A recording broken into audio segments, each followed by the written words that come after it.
Welcome to Buckle Up Podcast Universe with Brandon Rush. What is up, Buckle Up Podcast Universe fam with Brandon Rush and Mama Rush. We were waiting for Shari Draper to come on, but I just want to give you guys some quick updates. Shari Draper is a friend, lifelong friend of my mom's, and so we're happy to have her on today. We are excited to have her on. We're doing well. We have 4 million viewers / listeners, and we are in 13 countries right now. So we're doing really good. We're about to cross 300 downloads, so I'm really excited about that as well. So we'll have her come on here in just a moment. Okay. I'm still in the closet. Unless you want to say hello first. Hello. All right. Now let's pause. Great. All righty. Oh, wow. Look at my dear friend. Go ahead, Brad. Hello, Miss Draper. How are you doing? Welcome to Buckle Up Podcast with Brandon Rush, myself, and my mom, Mama Rush, and we're happy to have you on here. Will you please state your name for the camera? You're live, Mrs. Draper. Absolutely. I'm Shari Draper from Birmingham, Alabama. Roll Tide, huh? Yeah, kind of. War Eagle? Well, actually, kind of, yeah, because I did go to UAB. Okay. But I went to Alabama State first, so the Hornets. Yes, ma'am. Okay, there we go. Hey, yeah, go Hornets. Yeah, Ricky Smiley, right? Yeah. Oh, he is from there, isn't he? Yeah. He went to Alabama State. Okay. Well, look at you guys knowing each other. Yeah. Well, So, Draper, it is so great to see you, darling. It has been some time. Yes, it has been, hasn't it? And you look so beautiful. Yeah, you do. You look, I like the hair and everything. Oh, thank you. Well, look, I was sitting here waiting and everything. The school called me. It's on the very next street. I had to go and get Neil. So he's here.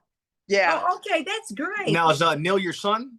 Yes. As a matter of fact, this past Monday, what's today? Wednesday. On Monday, the adoption process, Carolyn, was complete. Oh, congratulations. I'm officially a mother now.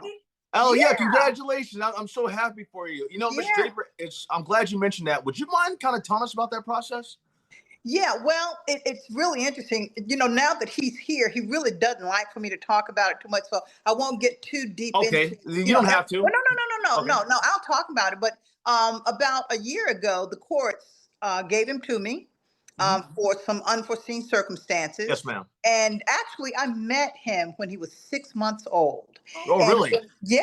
So, you know, he's been in my life since he was 6 months. Yes, ma'am. So the very first time we met, we just clicked. Yes, ma'am. And so time went on and things started happening and what have you. But I've taken care of, like I said, since he's 6 months old. Yes, ma'am. So he already was family. Yeah. So then we got a lawyer last year, and she did all the paperwork. I did talk with his mother and his father to let them know that I would never keep their child away from them. Absolutely. You know, yes, because a child and a mother, I mean, that's just a connection. You just cannot, you know what I mean? You can't replicate that. Yes, now, I'm mom, but, you know, I didn't, you know what I mean? Birth them. Yes, ma'am. So, yeah, so I let them both know that he would always be in their lives. As a matter of fact, after the process on Monday, I took him to see his mother. Oh, amazing. Amazing.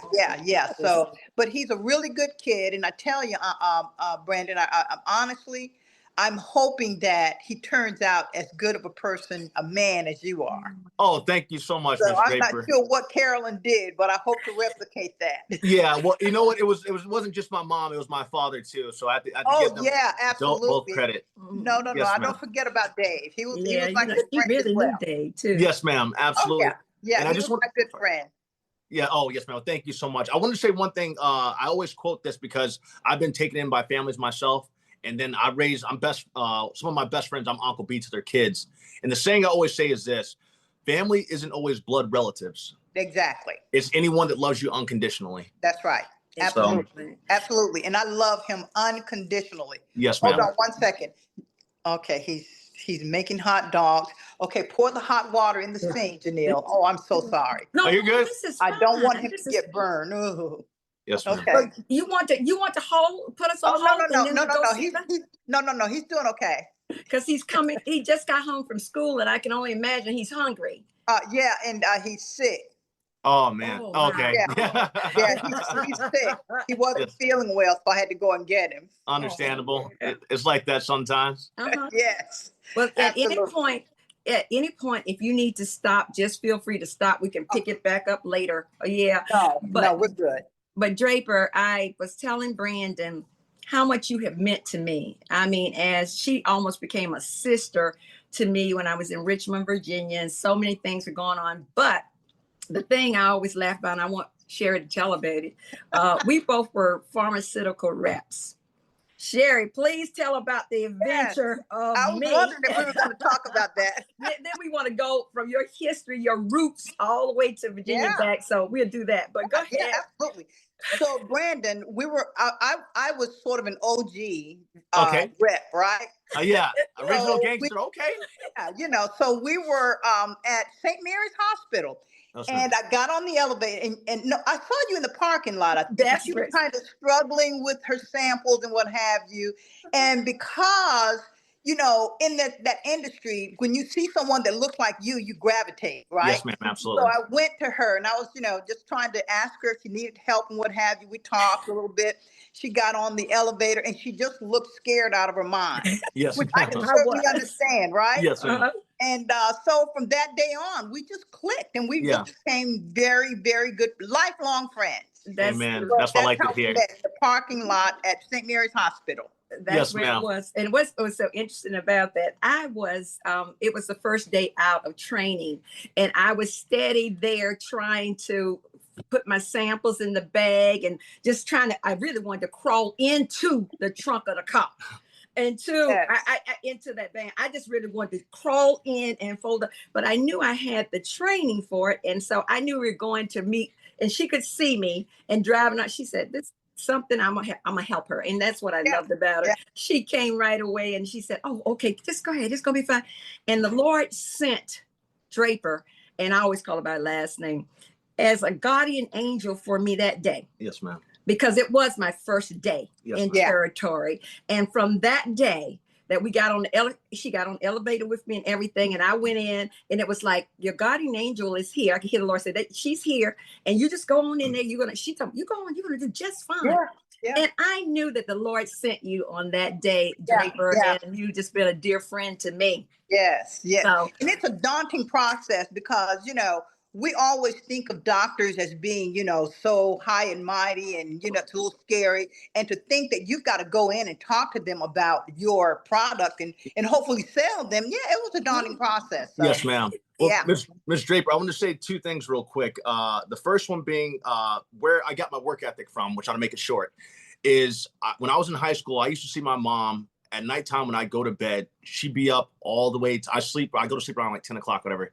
She would have been working up all throughout the night, studying for pharmaceutical stuff and everything that she had to do in order to get that done. By the time I got up to go to high school the next morning, she'd be still studying and doing that work. So by me seeing that is where I developed my never give up attitude. Actually, my dad too, because he taught me other things. But I saw her work so hard, and I can only speak for myself. I can't speak for my brother. But for myself, seeing my mom struggle like that is why I work as hard as I do, and why I push myself as hard as I do, and why I don't give up. So that was the first part of it. The second part is, it's interesting that you said that you guys are preparing for these doctors, because all these doctors now are trying to come on the show. And then hit my phone up like crazy, to say the least. But it's interesting that the dynamic has changed a little bit. Yeah, absolutely. Doctors, some of them actually used to say things like, I want to be a rep because you guys make more money than we do. Oh, wow. And some of us actually did. Yes, and she was a top rep in the region. Okay. Draper was, and I became, I guess, number 11th in region eventually, and moved fast because I had only been there for a short period of time. But we always talk about relationships in life, and tell about the relationships that you've had with the industry, the relationships you've had with people, because you have so many friends. And I always tell Brandon about that. Wow. I guess I always kind of compare my time in my career in Richmond and my time in my career here in Alabama. And it's so different. Really? Oh my God, it's so different.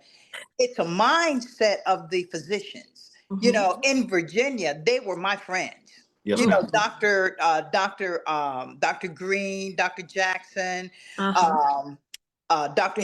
Bonner and these Yeah, guys were our friends. We could go in and just kind of kick it with them, right? Yes, And ma'am. we felt comfortable with them. Even a lot of the white doctors. Remember Dr. yeah.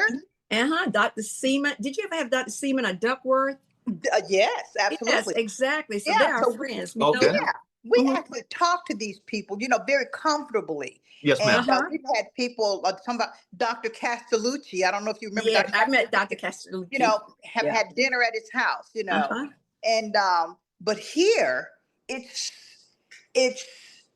like you're the child and they're the higher end adult. Oh, I mean, it's like wow. just think of it as being in the deep South and It- how people view an African American woman coming into your white office to talk to you about a drug. You know what yes, I mean? ma'am. It's like there is just it's very different. It's not easy. It's not very comfortable. Uh-huh. You feel there's a lot of intimidation there. Certainly. But you get the job done because you know what you're doing. Yes, ma'am. You get that job done. Ms. Draper, hearing you say that got me so fired up because I love it. In Alabama, they think they're all that. Like that's interesting. Well, I'll make sure they're not on the show. Yeah. Well, yeah. But all It's of them really have a good it's portion. just kind of hard to put my finger on. Just think of the deep South. Yeah, I hear Okay, you loud and you clear, got Ms. me. Draper. Okay. Yeah, Enough said. I hear you loud and clear. I just think it's funny because no one should ever think that they're better than somebody. My dad always said that don't ever act like you're better than somebody. I treat the CEO, I treat the janitor with the same level of respect I treat the CEO. Absolutely. So no one should have a big head or think they're all high and mighty because I guarantee you, even some of my doctor friends are the top doctors in the world. Yeah. And they don't act like that with anybody. They're on TV. But see, that's a different mindset. It's a different It really mindset. It probably is. grew up differently. Let me give you a quick story. Yes, I ma'am. was watching something the other day. It was a white guy, and he was talking about. And you guys may have seen it on Facebook, but he was introducing his family. His family was very diverse: black, white, mostly black, though, right? Uh-huh. So he had grown up in North Carolina. His mother and father divorced because his father was very controlling. Okay. So they divorced, and then she went and married a black man. And of course, that didn't set well with the father. So he went to court, got custody of this young man. Well, he indoctrinated this young man into thinking that, black people were down here and they were up there. Wow. And you had to treat them a certain way, and they weren't this and they weren't that. Mm-hmm. So his mother started coming to visit. He finally got, was able to come and visit him. And she would take him to see his other side of the family, the black side. Yes, ma'am. Yes. At first, he didn't take very well to it because he had been, told that. Yes, ma'am. Yeah, he had been indoctrinated. So as he said, as he continued to come and take him over and introduce, he said all of the things that his father had taught him, he saw it differently. Yes, It ma'am. wasn't true. Yeah. And he just turned into a totally different person, loved that side of the family, loved his sisters and brothers. Yes. And bottom line, when you indoctrinate something into a kid, whether it's good or it's bad, Yes, that ma'am. kid will take it on in his life or her Exactly. life. And then they have to make a decision as to how they're going to handle it going forward. Yes, ma'am. Yes. You're speaking the absolute truth on that. Yeah, matter. yeah. The one. So- Oh yeah. Go ahead. Go ahead. Finish that. Well, no, I was just going to tell you. Speaking of the Deep South, Brandon, I'm a child of the. I grew up in the '60s. Oh yes, there's civil rights. I mean, civil rights. Should be segregation. Civil rights era, yeah, absolutely. Right. And I did a podcast for NPR years ago, and so I talked about this on NPR, and that was when I was a little girl, and it's still in my mind. And I could see myself right now sitting on the front porch with my grandfather and my grandmother. And my grandfather had his shotgun. Oh, wow. Sitting up beside the chair, right? And I remember saying, I said, Daddy, what are you going to do with that gun? And he says, I'm going to shoot Bull Connor if he comes through here. What? And he was serious because back then, the men had to protect their communities because we had a police chief by the name of Bull Connor who was going around. He was bombing the black communities. Holy smokes. Yeah. They were going around. They were remember they bombed the church with the yes, girls. And, Alabama. and so Condoleezza Rice, she grew up in an area called Titusville. Okay. that's not too far from where I grew up. Her father got together and got all of these guys because he was a minister. Yes, And ma'am. so he pulled all the men in the community, and they were like on night watch every night. Holy smokes. Yeah. Kind of sort of like if you think back to Black Panthers. Yes, ma'am. Yes. That's what they did. Amazing. Protect the community It and was family. about I respect protecting the it. community, but people were intimidated by that. Yes, You ma'am. know, so yeah. Well, I don't want to get too deep, but yeah. No, you're good. no, we keep it light. Yeah. Growing up in South Carolina, the same type of thing. But the reason I didn't know about it as much in South Carolina, though we lived in a Black community and all, my grandfather, who was a minister and a professor at Benedict College, a university now, never let us go outside our fence to play. Oh, He wow. wanted to teach us the way of being right by people, having positive relationships with people. Sure. And so we never saw that color thing, because I can tell you an example of that. My sisters had to take clothes to a washer rat or some kind of laundromat in South Carolina. Never forget it, Columbia, South Carolina. And I might have told you this story, but I don't think the listeners have heard this story. Yeah. And so they were taking the clothes to be washed at the laundromat. And sure enough, they came back with the dirty clothes. And so they said, "Mom, we can't wash the clothes today." Now, this is their first real experience. And they said, my mom said, "Well, why can't you wash the clothes today?" They stated to her, "There is a sign in the window that says no colors. And Mama, we have colored clothes in the bag." Oh, wow. Or in the basket. So they thought they were referring to the clothes, not them. Yeah. So that's why they brought the clothes home. Yeah. And I said, wow. But I was so glad that my grandfather and grandmother taught us, and parents taught us to love people, to do the right thing by people.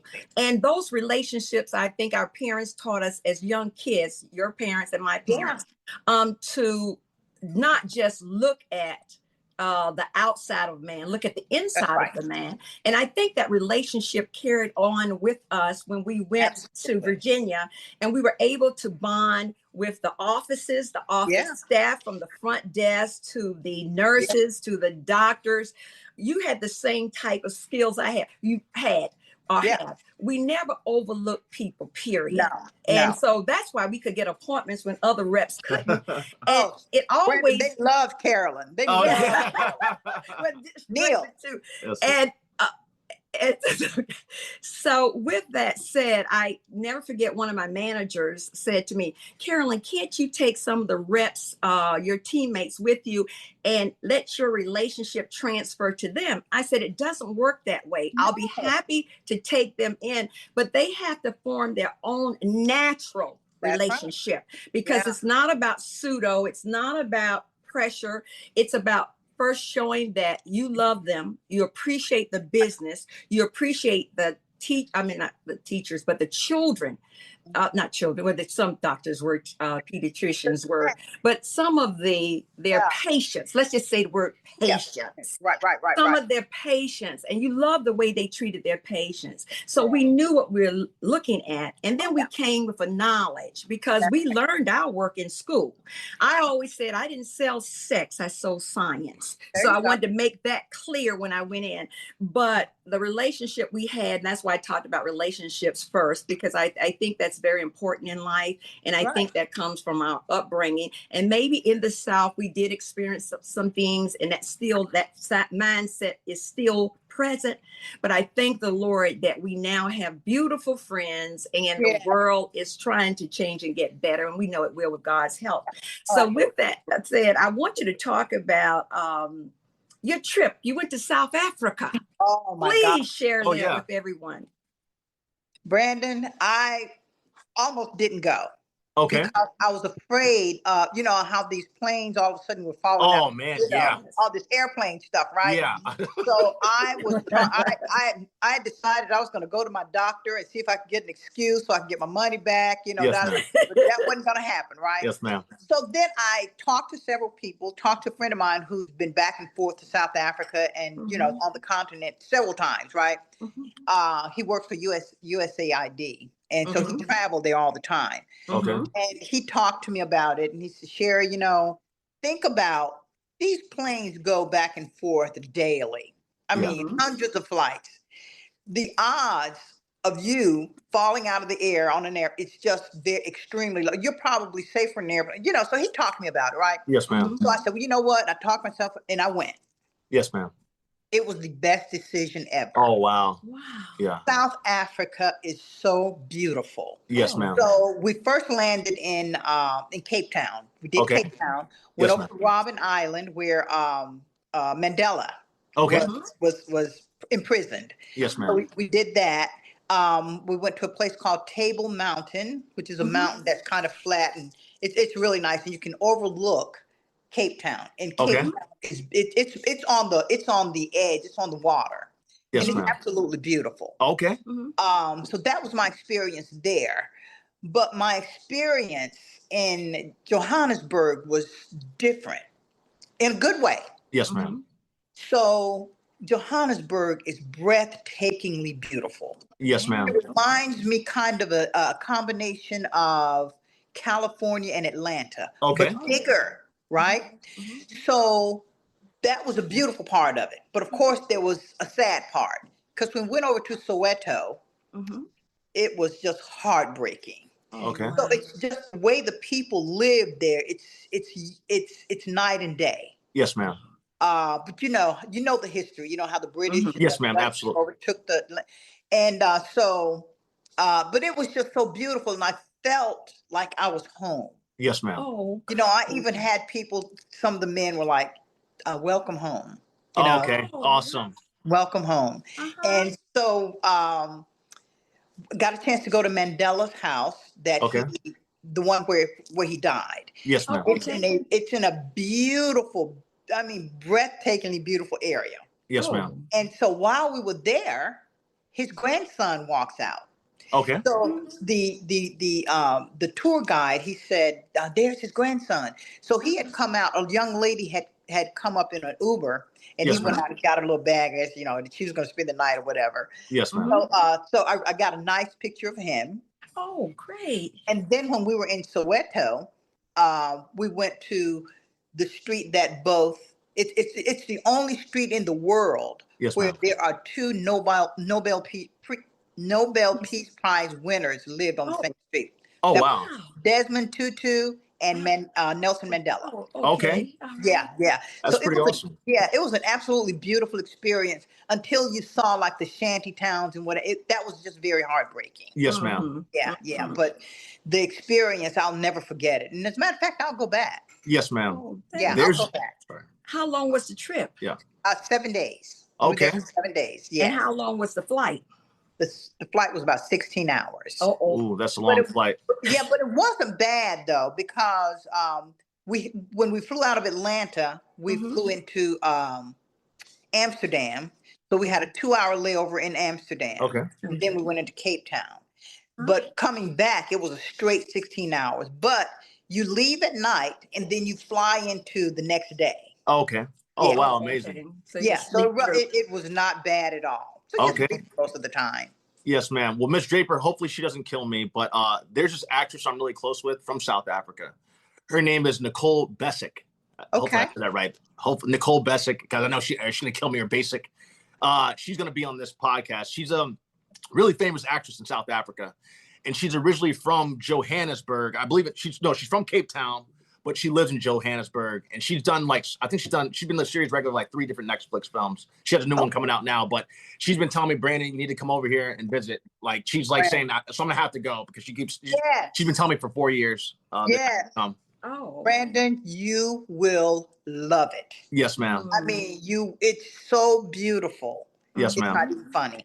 Okay. Yeah, Did you go on a safari while you were there? Yes, yes. Okay, tell me about that. We did a safari. Mm-hmm. So we left about 6:30 in the morning. Okay. So it was still, it was about dusk. And funny thing, as we were going, this is just kind of that American mind, that Americanized in me, right? Yes, So ma'am. as we were going, I saw all these people walking. They were just walking. So I asked the driver, we went on an Uber. So I asked the driver, I said, where are these people going? Mm-hmm. That was so dumb of me. That early in the morning. Of course, they're going to work, right? Yeah, exactly. Yeah. So he said, oh, they're going to work. So then my next question was, well, don't they have transportation like buses or cars maybe? And he said that the transportation system, I don't know if they don't trust it. It's something about it that they don't take the transportation system. Okay. But what they do is they walk to these little buses, Yes, little vans, and they Mhm. have all. And I mean, they're crowded up in there. They're knee deep up in those vans. Right? Yeah. And that's how a lot of them get to work. But then many of them walk to work. Yeah. And I mean, there were hundreds of people walking Holy smokes. to work. They're probably in But great shape because of it. yeah, well, that's something else too. I didn't really see any fat people over there. Okay. And then the food. Oh, and let me tell you this: if you ever go to Cape Town, please go to this club. It's not a club; it's a restaurant Okay. called Gold. Gold? Is that, how do you spell that? You remember how to spell it? Gold, just like that. Okay. Gold. Gold. Okay. Gold. Mm-hmm. What? And it's family style, but there aren't a bunch of children in there or anything. It's just most adults. The long table, and then people sitting there, and then they bring the food out, and family style. Everybody eats the same thing. Yes, ma'am. But about every 30 minutes, there's entertainment, Okay.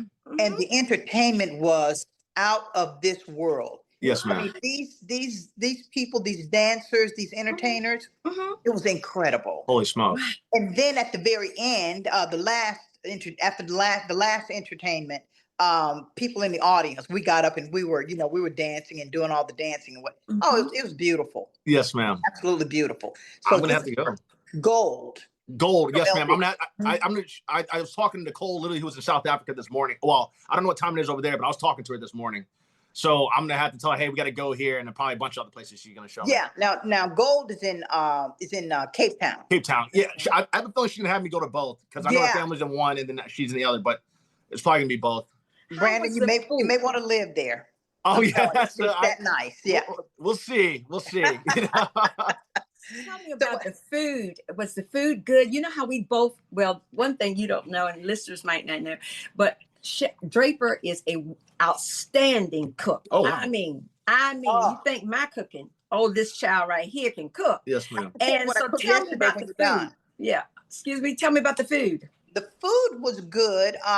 It really wasn't that different, because we were going to nice restaurants and what have you. Mm-hmm. They have KFCs look like on every corner over there. Okay. And believe it or not, it tastes different from the KFC chicken here. Really? Yeah, there's no chemicals in it and stuff. It was better. Yeah. Yeah. I didn't even think about that. But it's the food was good. Like I said, it was, just normal stuff. Now, I did go to this really nice mall. I think it was the Mandela Mall. I mean, you're talking about upscale. Woo. Yes, ma'am. What? Man, that place was so nice. Yes, ma'am. There was a Louis Vuitton there. There's a Gucci store there. There was a Zara's. It was beautiful. But we were talking to, no. Let me back up. You're good. A young lady came to the hotel to braid my Sarah's hair. Okay. Right? So we were talking to her about the kinds of foods that they eat, right? Some things that they eat. And one of the things that they eat is, how here in the States we eat pig's feet? I don't. I do. I don't. You said that really fast. That's well, my over favorite. there, over there they eat cow hooves. Really? Yeah. And so we were like, explain the process, the cooking process. Well, they cook it down so far that it becomes like a kind of, how the cartilage inside. Oh, yes, ma'am. Like bone marrow. Well, not the marrow, but sort of the gushy. Okay. Yeah. Oh, wow. Kind of gelatinous like. Yes, ma'am. But then when you think about it too, a lot people over there are so poor. Yes, ma'am. They have to eat sometimes what they can't. I don't know if you've ever have you ever heard this book, Brandon, called Kaffir Boy? No, ma'am, I haven't. Would you explain it a little bit? Yes, Kaffir Boy was written. I can't remember his name, but the name Kaffir is a bad name over there. Yes, like ma'am. the N word here, Kaffir is a bad word over there, Yes, right? ma'am. I know that part. Yes, ma'am. Okay. So in his book, I read they were so poor that they would take buckets around to the slaughterhouses, and they would collect the blood from from the cows that were being slaughtered, or the pigs, or whatever, and they would go back home and they would cook it to make a soup out of the blood, and that's what they would eat. Interesting. Wow. I mean, that's how poor they are. Yeah. They had to do what they do for survival. Yeah. And but that's a good book if you don't. I'll have to check it out. Yes, ma'am. Kaffir Boy. And what's the guy's name that does the night show? He's from Soweto. You're talking about Trevor Noah. Trevor Noah, yes. Noah. And his grandmother still lives in Soweto, so he comes often to visit his parents, or his grandmother rather. Yes, ma'am. Well, when I have money one day, I'll love to travel as much as I can. But right. Yeah. Well, one other thing I'll tell you about my trip there. I think this was in Johannesburg. We did so much over there. Yes, but I think this was in Johannesburg. I went to the Apartheid Museum. Ooh. What was that like? It was heartbreaking. I broke down and cried. I couldn't help it. I mean, I just it just started, and I couldn't stop it. I wasn't like boo-hooing, but yes, ma'am. That Apartheid Museum is something else. Yes, ma'am. Wow. Make sure you go there. Yes, ma'am. I definitely will check it out. Yeah. I believe Nicole Bessick, I think she has a whole entire trip planned for me when I'm there. So she's been. Yes. Take some time and just do it all, Brandon. Yes, ma'am. It's wonderful. It's wonderful. Now, I don't know if you know, but I used to do TV when I was in Virginia. Oh no, I didn't know that. Yeah, tell me about it. Yeah, I was a lottery girl. Oh, really? I was in Virginia Lottery. Oh my gosh, that's awesome. Yeah, so that was before my Pharma career. Yes, and of course, once I got into Pharma, every office I went, and I think sometimes that allowed me to get into some of the offices because people were kind of intrigued at the fact that, oh my God, the Virginia Lottery girl is here. Yeah, that's amazing. How did you fall into that, and how did you enjoy doing that? Okay, well, the way I fell into it, I was dating a gentleman, David Walton. Now, have you ever heard the Black Pages? No, ma'am, I haven't. Okay, so David and I were, in a partnership, and he used to do this TV show. It was a business show on one of the PBS channels. Okay. What was the guy's name? He was a lawyer. Started with an M, more something. I don't know. Anyway, so he would do this business talk show on that particular channel. Okay. So one night he wasn't able to do it, and he asked me if I would do it. So I did the talk show. Yes, ma'am. I had a lady by the name of Rita Ricks. Do you remember Rita Ricks, Carolyn? Did you know Rita Ricks? I don't remember her. But anyway, I might have met her though. Yeah, she's a consultant, and she was a consultant for the Virginia Lottery. Okay. So after the show, she asked me, "Would you be interested in?" Because remember Liz, Liz Hayes. Oh, yeah. Liz was a lottery girl, but she became pregnant and she wasn't married, so they didn't want that image on the TV. So they so dumb. Sorry, that's just me, my opinion. When you're a younger fella, so yes, that doesn't make sense. So go ahead. So she asked me if I would mind interviewing for it, or auditioning rather. Yes, ma'am. So I auditioned. Kyle, I can't remember Kyle's last name, but her husband is the general manager at the TV station there, NBC TV station. Okay. And then a young lady, and I can't remember her name either, but I know both of them. So we all auditioned for it, and I got the role. Hey, favor's not always fair. Yeah, so I got the role. Well, I think I was just more comfortable behind the cameras than they were. Yes, ma'am. What's interesting about that? It's like, I appreciate you being here. My guy friends have been so scared to come on the show that it's been all women that have been stepping up, and I have had 6 friends. I had 6 guy friends come on here. They're amazing. But it's been all women that have been stepping to the forefront. The rest of my guy friends have some excuse, and his excuse is they're scared, but they don't.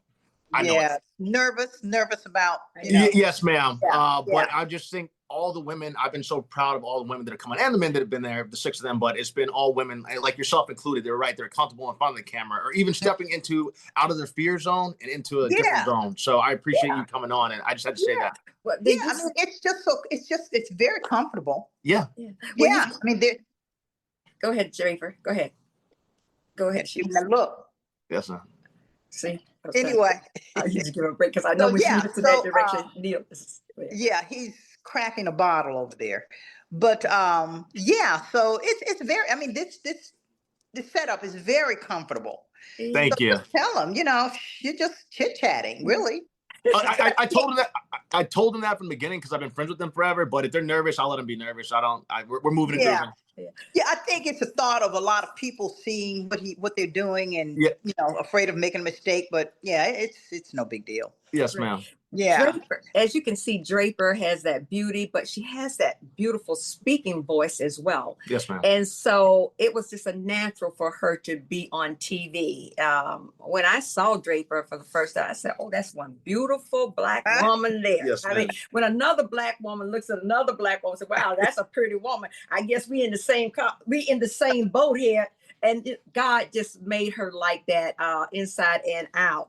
So I am so glad you shared. One thing I want to ask about South Africa. Did you get any spices to bring home? Or could you bring back anything? Oh, I went to this beautiful winery, right? Uh-huh. And I bought 2 bottles of red wine and 2 bottles of white wine. Uh-huh. And I bought this salt.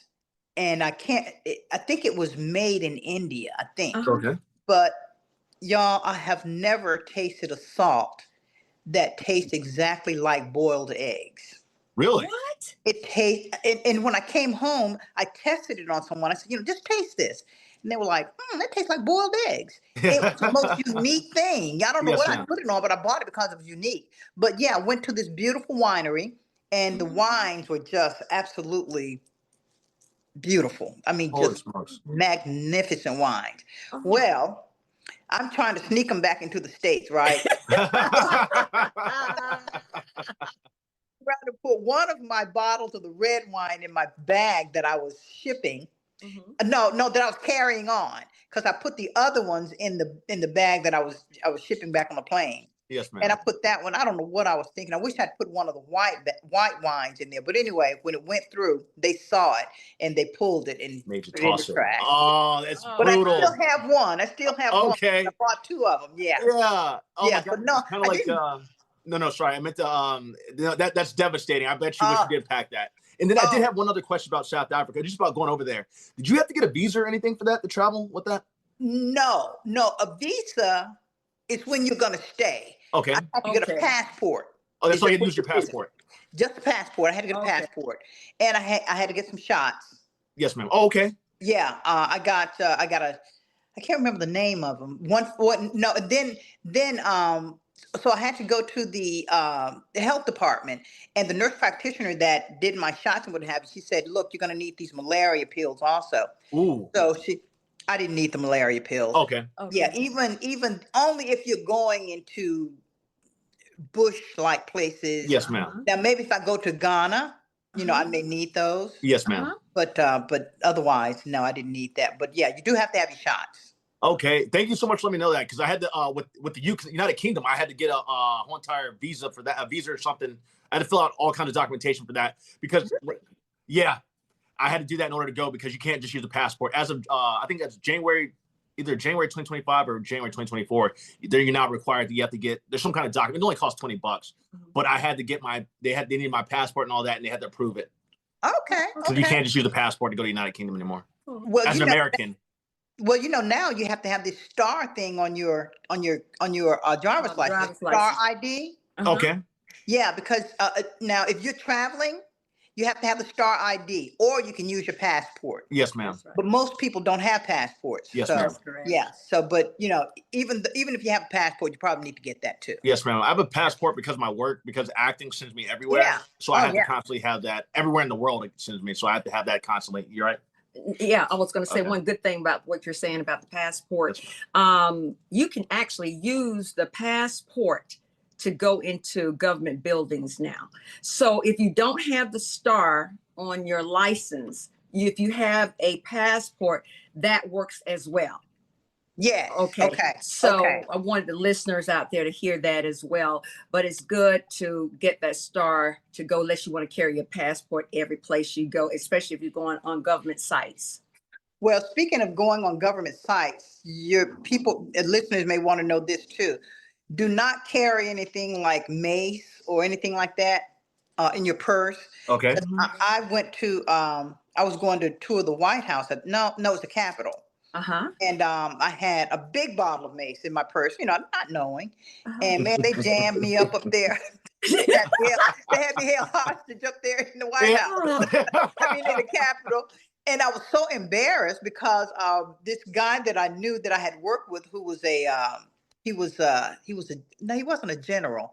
He was a big name in the military, right? He had all these things on him, and he walks in, and I'm like, oh my God, here I am. They done jacked me up in the Capitol. I'm being held hostage, and so he comes over and he's like, what's going on? So I told him I just had some mace in my bag. Yeah.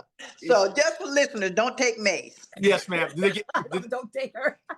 Did they give it back to you at the end, or they kept it? Oh no, they threw it away.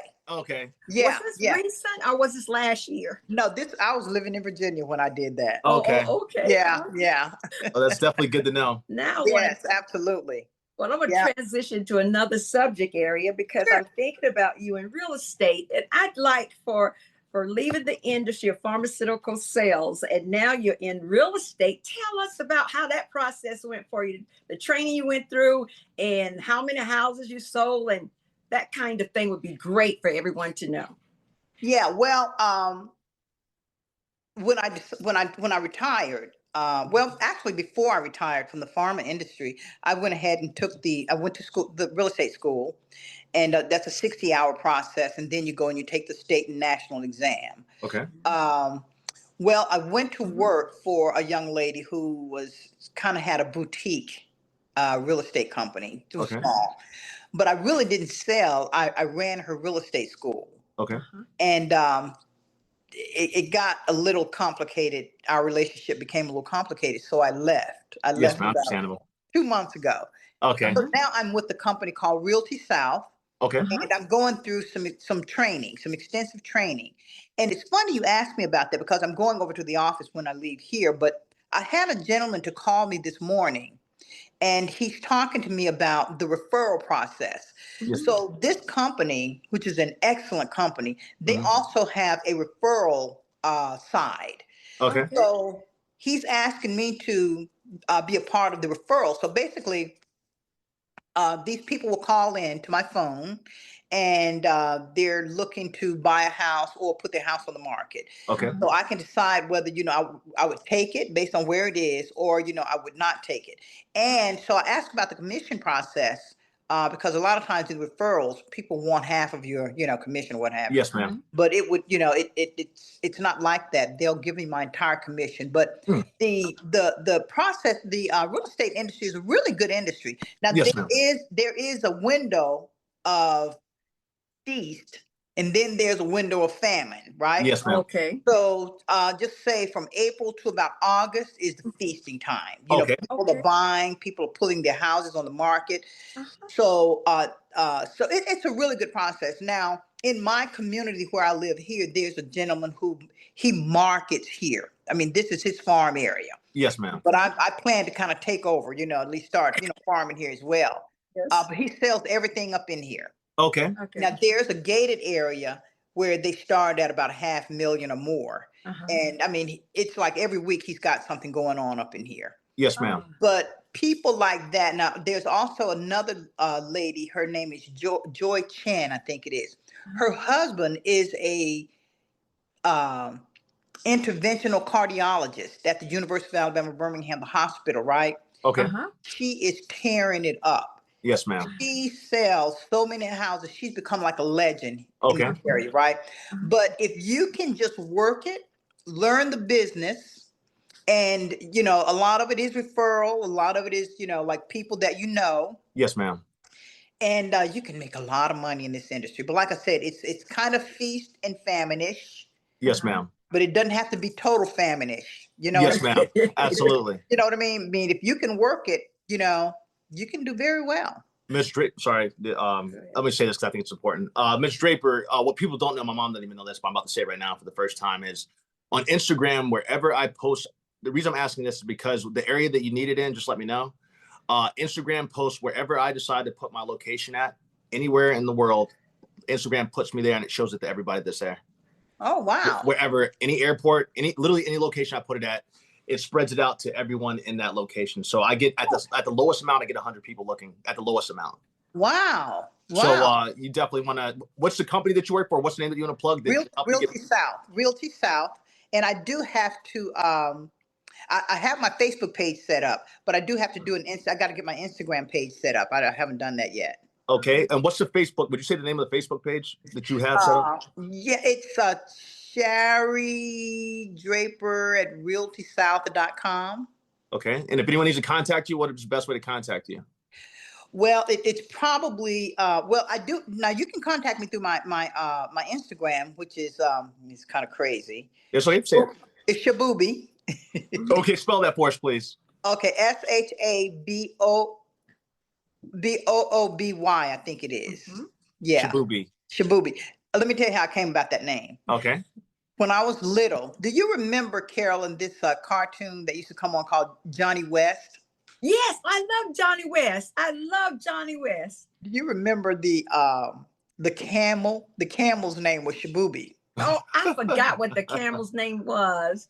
But Johnny West, I'll show you, Brandon. You probably remember once you see it, the show. And my uncles used to call me Shabubi. Okay. So I just used it as an alias. Hey, it looks good. I like it. I just want to make sure to get your information there. Yeah. Yeah. Well, I'll write it down and I'll send it to you. Perfect. So that I don't, make a mistake and send you the wrong information. Yes, ma'am. But yeah, so that's it. Okay. Yeah, I would love that. Thank you. I got you. The study process for that, being a real estate agent, is that very difficult, or any special things, training as far as that is concerned? It can and it can't. Well, it can be, but here's what I did, Carolyn. I was always 2 or 3 chapters ahead of the class because I just enjoyed it. I enjoyed reading it. I enjoyed learning about real estate. So I was always 2 or 3 chapters ahead. Yes, ma'am. So, and I took there are all these little tests in the back, and after each chapter, I did all of that. Yes, ma'am. Okay. And so the first time, now you have to make 70% on the national part, right? Yes, ma'am. The first time I took the test, I got 69%. Okay. I missed it by 1. So then I went back and I did a crash course, which was, I don't know, about 15 hours or so, but 3 or 4 days. And I went back and I killed it. I mean, I did it so fast that I thought, wait a minute, I had a lot of time left. And I was like, so I went back to make sure. And I killed it the second time. Yes, ma'am. It's not hard, Carolyn. I mean, with your background and your mind, girl, you could hit that. You could do it. Yes, ma'am. And I think you would be excellent because you have a beautiful personality. Oh, thank you. Thank you. You like people. People like you. Thank you, Draper. I think you would do very well. Yes, ma'am. Draper, I thank you for putting that out there. And I might think about that. I might think about that. Yeah. But now with us, with this business, we're focused on, Brandon. Well, one thing I'll say, is this, Miss Draper, I actually fell in love with real estate. I was forced into it by an idiot person that I know that caused me a lot of trouble. It's still to this day. But this person forced me into having to learn real estate and how to sell stuff. And so I actually fell in love with the process of selling homes and all that kind of stuff. And so I was forced into it by an idiot. But I fell in love with the process. Doing that, because of me having to talk to people and have to negotiate houses and stuff like that, I did fall in love with that process. So that is something that I do love. But as I said, I was forced into it by idiot, which I have to say one more time. Because of those circumstances, I had to learn it very fast. And I enjoyed the process of selling homes and finding homes. Well, for me, Brandon, when I first came back to Birmingham, I started buying homes. Yes, ma'am. Right now, I have 13 properties that I manage. Holy smokes. Wow. Yeah. That's awesome. Yeah. Congratulations. Yeah. Well, my thing, I didn't know you had 13 properties. 13. And the reason why I decided to do it was because I wanted to have a cushion for my retirement. Yes, ma'am. Okay. And let me tell you, it's been a nice cushion. Oh, I bet. Oh my Yeah. gosh. Yeah. And it's not bad. I mean, if you ever want to get some rental properties, what have you, Carolyn or Brandon, every state has what is called something called a land bank. Okay. And that's where the state actually sell properties or land that, because they don't want to be they don't want to be realtors. They Yes, want to ma'am. get rid of it. But Yes, then they ma'am. don't want all of this stuff being a blight on the communities. Yes, ma'am. Yes. So they sell them to people, in hopes that, they're going to go ahead and fix it up and maybe live there or rent it out or sell it, right? Yes, ma'am. And that keeps the communities nice, Okay. Oh, right? wow. And then you can also go down to your local courthouse every year. They have, and then you can buy this really thick book of people that didn't pay their property taxes, right? Yes, ma'am. My very Okay. first house that I bought it for $1,200. It was, Wow. it was, the people had not paid the taxes on it, right? Wow. I paid the taxes, which is $1,200. Yes, I ma'am. fixed it up. Guess what it's worth now? What? I can only imagine. 41,000. Wow. 41,000. That doesn't sound like a lot, but But you when turned he that. went, I turned $1,200 into 41,000, and it may be even more than that now. Yes, ma'am. Ms. Draper, it's funny. Oh, sorry. It's funny you mentioned that because of said idiot that I'm talking about, I was forced to have to do the same thing. Do the What? Basically keep from losing the property, had to do that. Yeah. Oh, wow, yeah. Well, you can always redeem it. Did you know that? We'll see what happens here. I think the Okay. Lord's blessed me in other avenues, and Yeah. so and God made it. I'm not talking. Yeah. God made a way for us, and so Yeah. I'm gonna get things are getting redeemed right now. This show is being one of them. Had that idiot not done that, I wouldn't be doing this right now. So Okay. Well, see, one door closed, another one opens. yes, ma'am. That's always the Through case. turmoil. Yeah, I always think that Lord has a way, Absolutely. out of no way for you at that time, or for one at that time. But I want to ask you, have you had any issues with tenants because you have these properties, and that's what I want to know, that side too. Hold on. Oh wow. Oh wow. I had one tenant, and this is going to surprise you, but I think they're somewhere in South Carolina right now. I think they're in Columbia. Okay. So I rented the house out to this young lady, and she was a friend. She was my cousin's best friend. So I, went ahead and rented out to her. Yeah. And so she stayed there she had about 3 or 4 kids, and she stayed there for about 4 months, 4, maybe 5 months. Yes, ma'am. So her parents had come to visit her. Her stepfather was a pastor, right? So that meant mom was first lady. Mm-hmm. So she said, Sherry, my parents are here. They want to stay here for a minute, but about 3 months. Is it okay for me to sublease it to my parents? And I met these people, they seemed like really nice people. I said, well, sure. So I went up, talked with them, we wrote up the lease and what have you, and gave them a break on the price. So they paid the first month. And so after the 15th, you have a late fee because I give them that grace period. Yes, ma'am. So it was the 15th, and I'll never forget it. It was on a Sunday. So I sent them a message and I said, hey, so-and-so, it's the 15th and you haven't paid your rent. So they send me this horrible message back, don't, you shouldn't be contacting us on a Sunday. We've been to church, yada, yada, yada, yada. So Wow. I was like, wait a minute now. Yeah. So wait a minute now. This might be Hold urgent. up. So we went back and forth, and she was the, you've seen those women who is the bully in the relationship. Oh, she's that. She was the bully in the relationship, right? Holy smokes. Yeah. So he let her handle everything, even though I had been dealing with him. Yes, ma'am. So we just went. It got really, really bad. They decided they weren't going to pay any more rent. Holy! After the first month? After the first month. So I said, well, hold on a second. Now you signed a contract. Mm-hmm. Yes. And she comes back and tells me, well, we didn't promise to pay any more than we've already paid.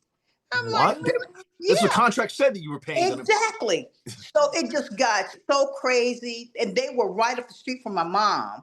Oh, and, we would she would call me, and it just got really, really ugly. Oh, wow. So they finally moved back. They finally moved back to South Carolina, I think Columbia. Yes, ma'am. And so that's where they are now. But I never got another penny. Did you have to, if you don't mind me asking, did you have to do a, what's it called, unlawful detainer? Is that what it is? Well, I did go and talk with the sheriff. Yes, ma'am. And I told him, the situation.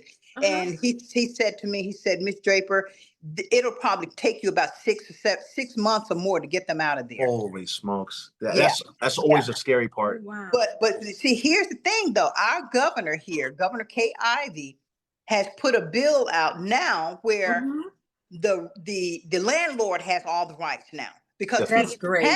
The tenants had the rights. Yes, you couldn't put a tenant out. Yes, ma'am. Because I mean, there were things, as nice a person as I think I am. Yes, ma'am. There are things that go through your mind that you want to do. You know what I mean? Absolutely. And honestly, Miss Draper, I do know what you mean. okay, about right? to make you come out of your Christianness. Exactly. And here I am dealing with some supposedly Christian people. Can be the worst sometimes.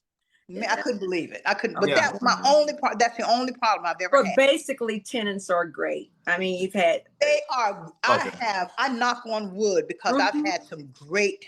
I haven't had any problems. Yes, ma'am. That's good to hear. It's good to hear that scary story, but it's good to hear the positive part of not only the commission, but you've given housing, not given, but they renting your houses. Yeah. And that's beautiful to hear those stories as well. Oh, yeah. So I have really good tenants. I really do. Yes, ma'am. I'm happy for you. I'm sorry that one nightmare situation happens. I know that's you sound like a great landlord, because there are there's a lot of slumlords out there. So it's great to know that you actually are a great one. One of my landlords is amazing. I love him to death. He's like, he's family. He called me when his daughter passed away. Like, he really, when we talk scripture back and forth with each other, he's really a great man. And that's such a rare thing to find sometimes. Yeah. Well, I could never be a slumlord. Yes, because ma'am. I could never imagine my child or anyone in my family living in those conditions. Yes. And I always try to make, I think all of my tenants will tell you, when there's a problem, I'm on it immediately. Yes, and there are, a couple of my tenants that are just really, really good. I have this one guy. I mean, he will run me down at the first of the month, in December at Christmas time, I'll give them breaks. Yes, ma'am. That's sweet. Say, hey, thank you for being a good tenant. Yes, ma'am. Yeah, people, it's just the way life is right now, and the way life's always been. People have ups and downs sometimes, and people aren't making it necessarily what they should be making. So it's hard. Minimum wage, for instance, in California, minimum wage doesn't cover rent for most people. I know. You have to work 2 jobs. So it's like, it's a blessing when you have, and even in New York too, it's a blessing when you have someone that's like, hey, you know what? I understand. Yeah. Like, I'm going to give you a break. And they end up being blessed for it too. Yeah. Especially at Christmas time, Yes, ma'am. Yeah. One other question I need to ask you relative to real estate. Are you just with Alabama, or you can sell all over the United States? No. In order to sell in other states, you have to have something called a reciprocal license. Oh, okay. And I plan, and the only thing you have to do with the reciprocal license is you just have to pass their state exam. Okay. Because remember, when you take your exam, you're taking the state and the national. Oh, okay. So as long as you have your license, all you need is a license in that particular state, which would be a reciprocal license. Yes, ma'am. Okay, great. So if we have listeners out there wanting to buy a home in another state, they can contact you and you will, but you say you don't have that reciprocal license. No, I don't have, no. Oh, okay. I plan to get a reciprocal license in Georgia. Yes, okay. 3 hours for me, I could go back and forth there, but that's probably about it. But, I had I had a property over in Atlanta at one time, right? I remember. And the girl that sold my property over there for me, she has a reciprocal license in California and Georgia. Yes, ma'am. Okay. From California, yeah. Okay. Yeah. Is that a good market that you're in, Alabama? It's an okay market. Yeah. But that Atlanta market is nice. Oh yeah, I bet, because nice. All the movie business has moved over there. You got movie business, you got that rapper business, that entertainment business, and you just got Black people over there that are doing it. Yes, ma'am. Uh-huh. You know, making a lot of money. Yes, ma'am. I work with Tyler Perry a lot down in Atlanta. Okay. Actually, okay. I work with a lot of different directors and movies people, but I work in Atlanta a lot. But you've seen what Atlanta has to offer as far as the way those people over there living. Oh yeah, well yes, ma'am. I know that if you're making Hollywood money in Atlanta, you're wealthy. You're not even like rich. You're wealthy. Yeah. Well, and you don't even have to be making Hollywood money over there. I mean, a lot of people over there have businesses. Like I've got some cousins over there. Yes, ma'am. Have you ever heard of this veterinary center over there called the Village Vet? No, ma'am. I have. When I'm there, it's only for work, so I don't really know too much about. Yes, ma'am. Well, my cousin owns a Village Vet. Okay. And then he's got his sister is a professor and a doctor at Emory. Holy smokes! And over at Grady, and she calls herself Grady Doc. So they're very, very, very popular over there. Okay. But they have done very well. Throw their business name out there one more time for the world. For his business is the Village Vet. Yes, ma'am. And I think there are like 5 locations over there. Okay. Yeah. Perfect. Yeah. So. Any questions you want to ask us, Shari, before we wrap it up with you? Any questions you'd like to ask us today? Well, I'd like to say thank you so much for having me on. Yes, This ma'am. has just been amazing. Years ago, I did a podcast with NPR. Okay. And I was thinking, when doing this, I was like, oh my God, please don't make me cry, because I'm a crybaby. Okay. Oh, we have that on the show all the time. Oh my God.